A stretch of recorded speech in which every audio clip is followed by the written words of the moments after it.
Ibn Hazm, fil Muhalla. Ibn Hazm, c'est l'auteur. Le livre s'appelle Muhalla. Toujours la partie 9, la page 458. 458. Je te donne une autre source. Fath al-Bari. Le livre s'appelle Fath al-Bari, Sharh Sahih al-Bukhari. Il a toujours la partie 9, la page 155, la page 156. Il parle de quoi? Et tu sais, moi, ça va rien me dire. justement, exactement. exactement. Quoi, ce livre? Il parle justement de ce qu'on appelle le consensus. Moi, je me demande de quoi il parle. Il parle du consensus par rapport au mariage des petites filles. Parce que le fait que Aïcha s'est mariée à 6 ans, entre nous, il y a 1400 ans, un vieil homme s'est marié avec une gamine de 6 ans, en vrai, moi je m'en fous. Je te le cache pas, moi je m'en fous. Moi, je peux rien y faire. Je peux pas. Non, en vrai, je m'en fous. Moi, non, je suis athée. Ça veut dire pour moi, Mohammed, s'il a existé, n'est qu'une personne qui a vécu à 1400 ans. Je m'en fous. Le problème, c'est que ce hadith et ce qu'il a fait est utilisé comme source dans la charia de l'islam sunnite. Les sources de l'islam sunnite, de la charia de l'islam sunnite, c'est 1, le Coran, 2, la Sunna, le 3, le consensus, et 4e, ce qu'on appelle l'analogie. Donc, Al-Qur'an, Al-Sunna, Al-Ijma' ou Al-Qiyas. C'est les 4 sources. Le problème, c'est que ces hadiths-là, il y en a plus d'une vingtaine de hadiths qui parlent du mariage du prophète. Et tous, sans exception, tous, sans exception, disent que Aïcha s'est mariée à 6 ou 7 ans et que le mariage a été consommé quand elle avait 9 ans. Il n'y a aucun hadith, même faible, qui dit un autre âge que 6 ou 7 ans ou 9 ans. Donc, ces hadiths-là, plus la sourate 65.4, donc sourate al-Talaq al-Aya raqam 4, c'est un verset coranique où Allah parle et il dit Bismillahir-Rahmanir-Rahim والمحصنات من النساء إلا ما ملكت أيمانكم. Ah non, ça c'est un autre. Pardon, je me suis trompé de verset. Donc, Bismillahir Rahmanir Rahim. واللائي يئسن من المحيض من نسائكم إن ارتبتم فعدتهن 3 أشهر واللائي لم يحضن. Donc Allah ici parle de ce qu'on appelle la période de viduité ou la période d'attente des femmes qui divorcent. Combien de temps elles doivent attendre pour pouvoir se remarier? Il donne 3 cas. Le premier cas, c'est ce qu'on appelle les femmes ménopausées. Le deuxième cas, c'est les petites filles qui n'ont pas atteint l'âge de puberté. Et le troisième cas, on s'en fout, c'est les femmes enceintes. Donc le deuxième cas, les femmes qui divorcent et qui n'ont pas atteint l'âge de puberté, c'est-à-dire c'est des petites filles. Allah dit, et c'est pas moi qui explique le verset, c'est Ibn Kathir, c'est Tabari, c'est Al-Barawi, c'est Al-Sa'di, c'est Al-Qurtubi, c'est Al-Jalalain, c'est-à-dire les plus grands exégètes de l'islam sunnite te disent, Allah ilam yahibn ici fait référence aux petites filles qui n'ont pas encore atteint l'âge de puberté quand elles divorcent, leur période de viduité est de 3 mois. Et Allah rajoute dans le verset 33-49 qu'on ne peut pas imposer une période de viduité à une femme qui divorce si le mariage n'a pas été consommé. C'est pour ça que Tabari, surtout Ibn Kathir et Tabari rajoutent dans leur tafsir, ils disent que la petite fille ici qui divorce, donc elle s'est déjà mariée, sinon il n'y a pas de divorce, s'il n'y a pas de mariage, non seulement elle s'est mariée avant l'âge de puberté, mais en plus le mariage a été consommé. C'est pour ça qu'il y a une période de viduité. S'il n'y a pas de mariage, il n'y a pas de consommation de mariage, il n'y a pas de période de viduité. Et c'est pour ça que je te cite, on parle du mariage du prophète avec Aïcha, parce qu'on cite ce hadith-là et ce que le prophète a fait avec Aïcha comme source de législation dans l'islam sunnite pour autoriser le mariage des petites filles. Ça veut dire dans l'islam sunnite, par religion, il n'y a absolument rien qui empêche un homme de 50 ans de se marier avec une gamine de 6 ans et de consommer le mariage, même si elle n'est même pas pubère. Maintenant, si tu penses que tu as des sources viables, que j'aille vérifier, qui disent que ce genre de mariage est haram dans l'islam, je veux les lire. Et je veux une véritable source. Je ne veux pas une belle histoire qui fait quelque chose comme un discours performatif. Je veux une source, comme je viens de te donner. Je comprends. Je comprends. Et je on vous n'a remercie jamais dit que beaucoup. on n'a jamais dit que l'islam c'est une religion de pédophilie, hein. L'islam et la c'est pas charia ce que vous islamique avez dit, c'est ce qu'il en ressort. autorise une des formes de la pédocriminalité. C'est pas pareil. Les mots D'accord. ont un sens. Je peux vous répondre, monsieur, maintenant, ou pas? Si tu as la source, si tu vas me contredire et que tu me donnes la source, avec plaisir. Mais si tu vas me raconter une histoire, moi je t'ai pas fait ça à franc. Je t'ai pas raconté d'histoire. D'accord. Alors, dans ces cas-là, en fait, il faut être un savant ou avoir bac plus 10 ou comment il faut faire pour vous répondre? Il faut avoir que des sources ou je vous demande pas, je vous donne pas mon avis là. Je vous explique moi ce que j'ai compris. Tu commences à me raconter une histoire, j'ai pas envie d'entendre Non. une histoire. Je ne raconte pas d'histoire. Est-ce que Vous dans avez l'islam plus de sunnite, sources. le mariage des petites filles est Déjà- haram ou halal, déjà- madame?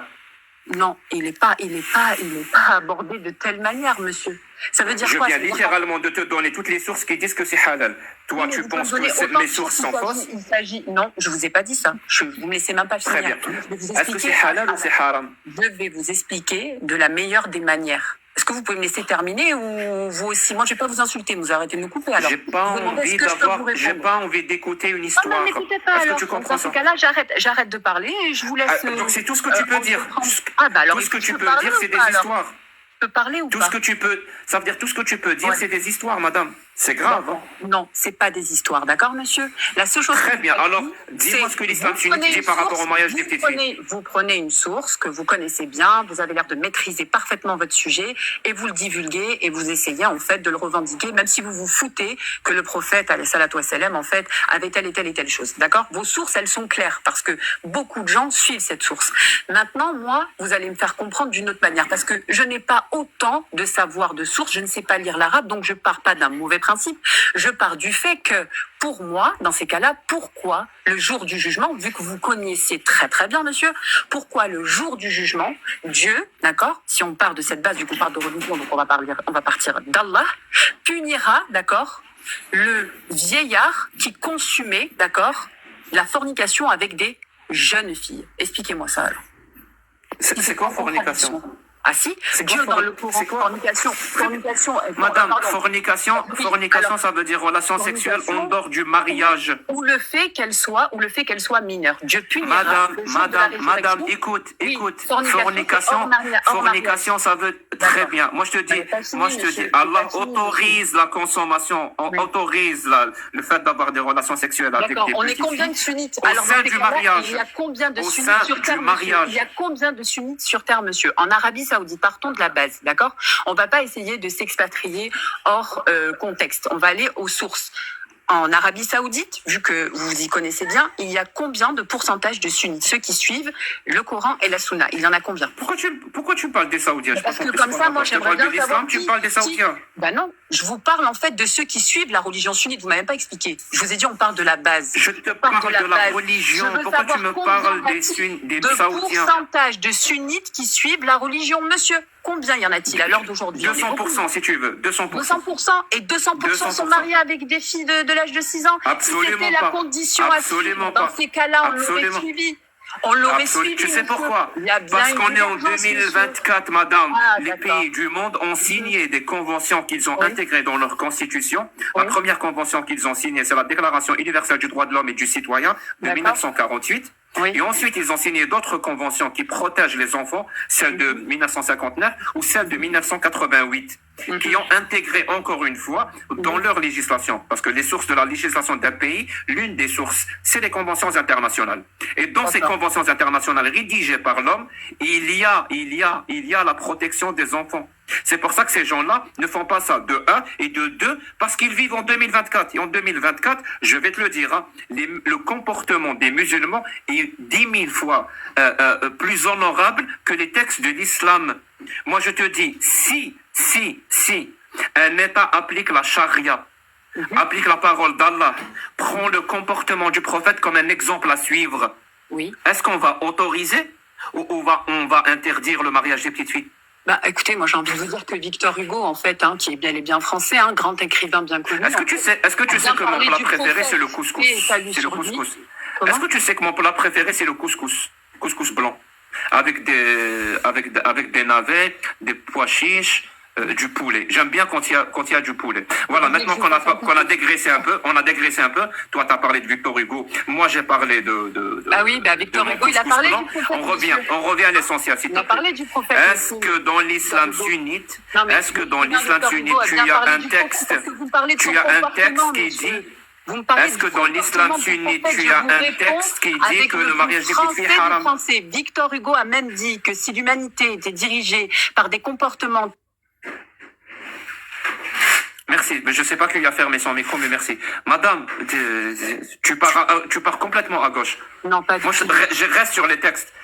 Ta religion, elle interdit le mariage des petites filles ou pas? Moi, Non. je t'ai donné des sources où elle autorise. Elle l'interdit. Très bien, donne-moi quel verset interdit ça. Bah, je vais aller vérifier là tout de suite, devant tout le monde. J'ouvre ma caméra, je vais aller lire le verset, je vais aller lire les tafsirs. Donnez-moi, hormis les hadiths que vous récitez, d'accord, avec les vrais Sahih, Bukhari, etc., que vous dites, que j'ai moins de savoir que vous par rapport à cela, et j'ai pas de honte à le dire, parce que je parle de moi et de mon avis. Mais par contre, moi, ce que je veux savoir, c'est comment vous pouvez m'expliquer un hadith tel que celui-ci, qui parle d'âge, d'accord, et de consommation de mariage à son âge, 9 ans, 6 ans, etc., et comment vous pouvez m'expliquer que le prophète, en fait... lorsqu'il rentrait chez lui, marchait en fait et passait son pied droit avant son pied gauche. Pourtant, c'est quelque chose qu'on fait. On est bien d'accord. J'ai rien compris, madame. Est-ce que tu as un verset, ou un hadith ou un ijma qui interdit le mariage des petites filles? filles? Les lignes, monsieur. Je ne l'ai pas là parce que moi je t'ai donné un verset, des hadiths authentiques et un consensus qui autorise le mariage des petites filles. Monsieur, je viens d'arriver sur ce live. Je viens d'arriver sur ce live tout à l'heure. Et je suis en train de vous dire, et il faut respecter ceux, d'accord, qui ne sont pas comme vous, en train d'expier en fait afin de savoir et de comprendre. Déjà, si vous faites ça, c'est que vous avez besoin de savoir. Vous avez besoin de croire ou pas. Vous avez même dit, vous, que vous étiez athée. Tu parles de moi, là, je n'ai pas compris. Oui, je parle de vous. Bien sûr, je parle de vous, monsieur. Très bien, ne parle pas de moi, parle de l'islam. Donc, à partir de ce moment-là, ben si, en parlant de vous, je vous explique aussi mon cas. Tu veux dire que tu me connais mieux que l'islam? Tu connais plus Jacques Le Fou que l'islam? Ta religion? Pas du tout, je suis pas en train de dire ça. Très bien. Donc tu connais l'islam plus que Jacques Le Fou. Donc arrête de parler de moi et parle de l'islam. Je n'ai pas forcément les mêmes auteurs. La preuve, vous savez lire l'arabe et pas moi. La seule chose que je suis en train de vous dire, monsieur, c'est que lorsqu'on parle de puberté et les filles peuvent se marier à l'âge pubère, dans la puberté, il y a plusieurs choses. Il n'y a pas le fait qu'il va avoir des règles. J'ai jamais parlé de puberté, j'ai parlé d'impubère. Impubère. Non, vous avez dit tout à l'heure que dans des versets, dans des hadiths, la femme peut consommer son mariage à partir du moment où elle est pubère. Absolument pas. J'ai pas dit ça, c'est faux. J'ai dit, Allah dit, les femmes impubères, celles qui n'ont pas atteint l'âge de puberté, elles peuvent se marier et elles peuvent consommer le mariage. Consommer le mariage aussi avant l'âge de puberté. C'est Allah qui le dit, d'après les plus grands exégètes de l'islam sunnite. Je t'ai donné les sources, je t'ai donné tout ce qu'il faut pour que tu ailles vérifier. Pourquoi tu as peur d'aller vérifier? Non, mais j'ai pas du tout peur d'aller vérifier. Vous m'avez donné des sources qui vous sont propres, et moi, franchement, qui me sont propres, je suis pas musulman. C'est pas qui me sont propres, je suis pas musulman. Propres, c'est vous qui les avez dit. Qui te sont propres à toi, madame. J'ai donné tes sources à toi. Mes sources, non, c'est pas mes sources. Moi, je vais contredire ce que vous dites, et je reviendrai avec mes sources. Donc tu vas contredire l'islam. Bah, c'est très bien. Je vais pas contredire l'islam. Bah, tu vas faire la même chose que nous, alors. Je vais contredire vos dires, monsieur. Je vais contredire vos dires à travers les sources que vous donnez. C'est les dires de l'islam sunnite, ça veut dire que tu vas contredire l'islam. Non, pas du tout, monsieur. C'est que moi, je n'ai pas vos sources. Je n'ai pas étudié ce que vous avez étudié. Moi, j'ai essayé de comprendre mon islam afin de mieux l'appliquer. Je suis pas en train de le pointer du doigt. Donc maintenant, moi, je veux comprendre. Je suis pas contre vous. Je suis en train de vous dire que je veux apprendre pour mieux comprendre. Chose que j'ai fait. Maintenant, vous m'avez sorti des sources, des noms, des titres. Bon, merci beaucoup. Merci beaucoup, Adèle. À ce moment-là, je peux vous promettre. C'est très gentil de m'avoir invité. Je sais pas si tu es là ou pas. Je reviendrai et je vous promets que je vous contredirai sur ce que vous dites. Parce que la religion islamique... Je reviendrai et je l'aurai un jour. Ouais, non, pas du tout. On m'a déjà dit ça. On vous a déjà dit ça? Oh, plusieurs fois, madame. Ah oui, d'accord. Ah, mais écoutez, tant mieux que vous j'attends toujours, Et j'attends toujours. Mais c'est bien, hein, vous avez un certain estime de vous, hein, c'est vraiment bien. Hein, mais bon, moi, je suis pas là pour ça. Moi, je suis juste en train de vous dire que les sources que vous avez, la manière dont vous parlez, la manière dont vous dites les choses sont propres à vous et c'est très honorable parce que c'est très compréhensible. Vous êtes là, vous êtes sûr de ce que vous dites. Par contre, moi, je trouve ça vraiment choquant de me dire que Dieu a décidé de... Par conséquent, je vous entends, mais j'ai pas envie de boire vos paroles pour le moment, quand bien même vous me sortez des auteurs. Oh, j'ai écouté le débat. T'es toujours là. Ouais, je fais ma conclusion, si tu me le permets, Adela, Vas-y, parce que si moi je parle du mariage des petites filles dans l'islam, c'est pas pour faire mal aux musulmans, pour heurter leur sensibilité ou pour dire qu'il y a le mariage des petites filles dans l'islam. En vrai, cet argument ne me permet, ou cette affirmation ne me permet que d'affirmer une autre affirmation, qui est beaucoup plus importante. En fait, de la même façon que je peux affirmer que l'islam autorise le mariage des petites filles, source à l'appui, je peux aussi affirmer que l'islam autorise l'esclavage, source à l'appui. De la même façon que je peux affirmer que l'islam méprise la femme, c'est-à-dire il donne beaucoup plus de droits et d'importance à l'homme qu'à la femme, source à l'appui. Et donc si j'affirme toutes ces choses-là, c'est pas pour dénigrer l'islam ou je ne sais quoi, c'est pour affirmer haut et fort que l'islam, c'est-à-dire le Coran, la Sunna et tout ce qui s'ensuit, l'islam, en globalité, dans l'islam sunnite, n'est pas une religion divine, parce qu'elle contient en elle toutes les paroles et tous les travers du 7e siècle du désert d'Arabie. C'est-à-dire, c'est au 7e siècle, dans le désert d'Arabie, on n'avait pas de problème avec le mariage des petites filles. C'était des choses acceptables à l'époque. Dans le désert d'Arabie au 7e siècle, il n'y avait pas de problème avec l'esclavage. C'était quelque chose d'accepté et d'acceptable et même pratiqué. La même chose, la condition de la femme dans le désert d'Arabie au 7e siècle, c'était des conditions, elle vivait dans une société patriarcale, misogyne, où elle était complètement méprisée.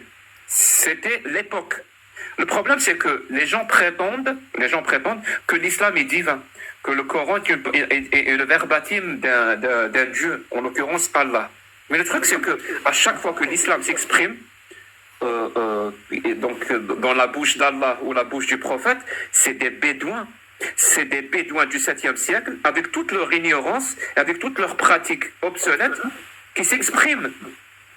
Et donc là, en pratiquant ce qu'on appelle un raisonnement bayésien ou même un rasoir d'Occam, on arrive à la conclusion que l'islam, comme toutes les milliers de religions qui existent, ne sont absolument pas des religions divines. C'est juste des paroles humaines.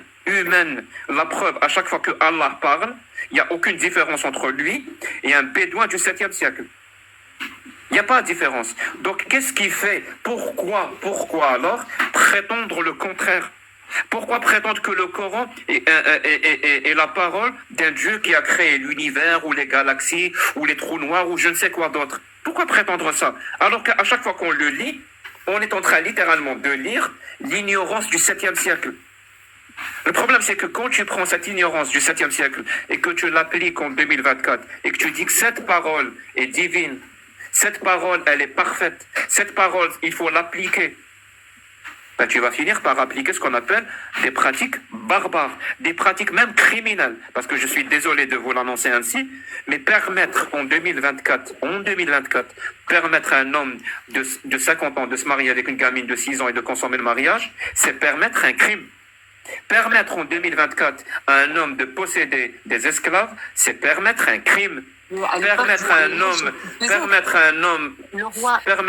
homme de corriger physiquement sa femme parce qu'elle lui désobéit, c'est permettre un crime.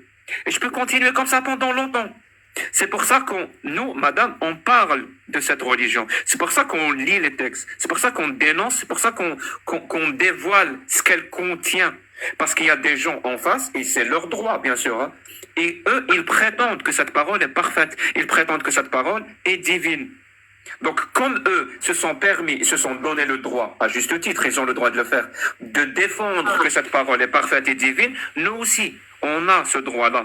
Ça s'appelle la liberté d'expression, de démontrer pourquoi ils ont tort. Et preuve à l'appui. Et c'est quand nous, on le fait, preuve à l'appui, texte à l'appui, et qu'en face, il n'y a absolument rien, la preuve, t'as donné exactement, si je me souviens, tu as donné exactement 0 source. Non. Zéro source. Mais à part nous lire un blog sur un site et je sais même pas de quoi il s'agit, tu as donné exactement 0 source de tes textes. Vous faites quoi dans la vie, monsieur? Musicien, je suis musicien, madame. Vous êtes musicien. Et vous quoi, pardon? Et 3 fois docteur aussi. Vous parlez, Jack, de toutes les branches de l'islam, là, ou de l'islam politisé, sunnite, chiite? Ah, je parle de toutes les religions, madame. Pardon? Toutes les religions. Toutes les religions, toutes, sans exception. Islam inclus. avec toutes ces branches, toutes les religions. Ok. Prétendre que les religions, les textes de n'importe quelle religion est un texte parfait et qu'il faut l'appliquer en 2024 reviendrait à autoriser des crimes. D'accord.